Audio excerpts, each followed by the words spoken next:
Добрый день. Меня зовут Людмила Филиппова, я инженер-технолог малярного участка завода дозирующей техники АРЕОПАГ.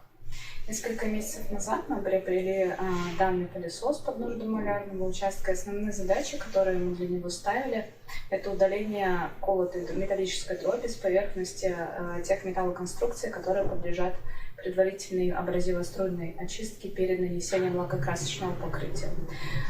Могу сделать заключение, что данное оборудование полностью соответствует всем нашим требованиям, имеет высокую мощность всасывания и достаточно большую производительность.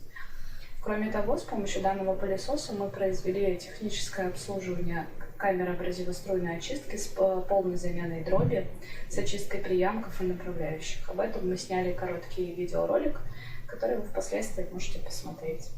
Дополнительно мною были заказаны в комплекте мягкая щетка для удаления опыла грунта перед нанесением лакокрасочного покрытия и щетка для очистки пола, которую мы также испытали на малярном участке, навели порядок, произвели полное беспыливание, что тоже нас вполне устраивает.